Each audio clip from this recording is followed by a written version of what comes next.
ሰላም እንዴት ናችሁ?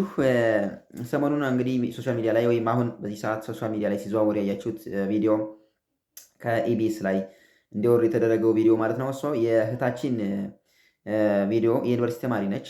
እንግዲህ የዩኒቨርሲቲ ትምህርቷን ለመማር በሄደችበት ወቅት ነው ለታጣቂዎች ተጠልፋ እንደዚህ አይነት ግፍ የደረሰባት በደል የደረሰባት ማለት ነው።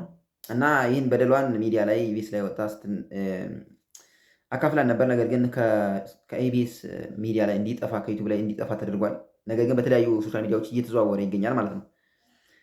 ሚን ከዚህ በፊት ልጇን አዲስ አበባ ዩኒቨርሲቲ ላይ ልጇን እንጨት ለቅማ አስተማረች በሚል ተበረታታ ቤት ተሸልማለች፣ ቤት ተሰጣለች። እሰይ በጣም ደስ የሚል ነገር ነው።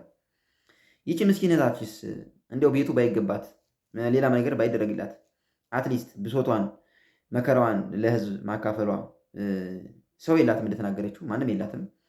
ይህን ነገር ማካፈሏ ለሰው ሚዲያ ላይ ወጥታ ትንፍስ ማለቷ እንደ ወንጀል ተቆጥሮ ነው ማለት ነው ከሚዲያ ላይ እንዲወርድ የተደረገው። አንዳንዴ ፌር አይደለም ሲሆን ይችል እንዲያውም የሞራል ካሳ ሁሉ ሊሰጣት ይገባ ነበር። ቤት ተሰጧት፣ የሞራል ካሳ ሁሉ ተደርጎላት ይቅርታ ልትጠይቅ ይገባ ነበር። ባይዘወይ እንኳንስ ለምን ተናገርሽ ተብሎ ሚዲያ ላይ የተለጠፈን እንትን ብሶቷን ማውረድ ይህ በጣም ሰውኛም አይደለም። ይህ ሰውኛ አይደለም። ይህ ሰውኛ አይደለም። አንዳንዴ ችግርን ማመን የመፍትሄ አካል ይሆናል። አንድ ሰው ችግሩን ካመነ መፍትሄ ያገኛል ማለት ነው። ኦኬ፣ ይህ በጣም ፌር አይደለም።